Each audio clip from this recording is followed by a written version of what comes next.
Endoram Pedros, deuxième poteau Loco, et but! Après 15 minutes en première période, Patrice Loco permet à Nantes de mener 1-0. Chère Coupe d'Europe, c'est bien la première fois que j'écris à une inconnue. De toi, jusqu'alors, je n'avais entendu que le nom. Il m'était doux et sonore, comme dans un rêve familier. De toi, du haut de mes 25 printemps, dont une quinzaine sous le joug de Valdemar Kita, je ne connaissais que la légende. Celle relatée par les anciens ou couchée sur du papier.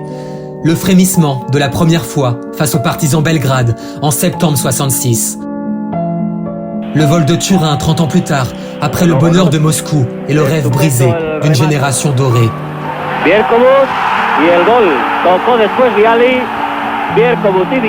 La claque de Leverkusen, avec dans la cage un entraîneur des gardiens. Le 11 septembre 2001, la venue du PSV Eindhoven et ce succès anecdotique. Et puis la folle épopée, jusqu'en demi-finale de Coupe des Coupes, contre le Valence du grand Mario Kempes, et cette victoire de prestige dans le mythique Marcel Sopin.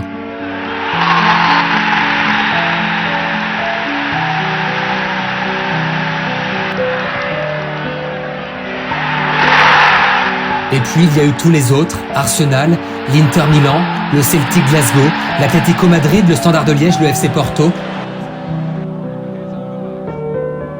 114 matchs jusqu'à ce dernier, encore pour quelques heures, contre le FC Slovan Liberec. Mais ce soir d'été, QV 2004, je préférais encore les Lego à Gilles Yapi-Yapo.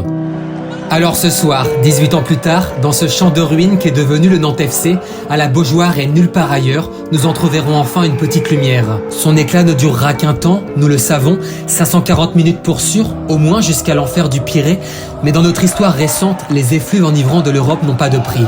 Nous les humerons jusqu'à en perdre la tête et en oublier les scores peut-être aussi, encore plus ceux qui, comme moi, biberonnés au FC Kita, n'ont pas vécu grand-chose.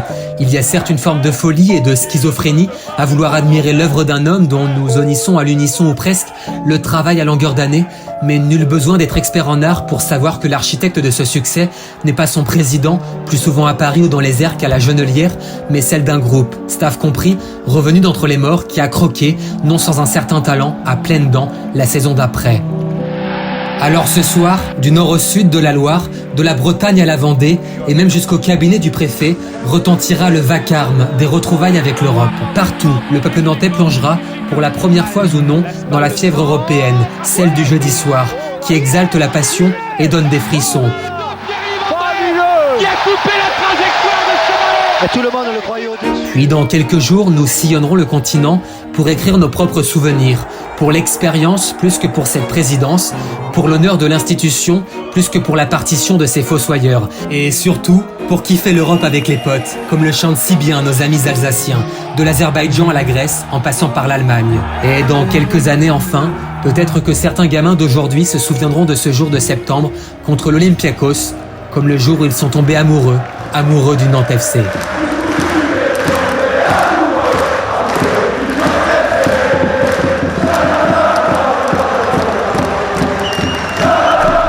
Oui, allez Nantes, les supporters sont très nombreux à Bucarest pour le crier. Nous allons tout de suite les rejoindre et nous allons par la même occasion retrouver là-bas nos envoyés spéciaux de TF1, c'est-à-dire Didier Roustan et Jean Rénal.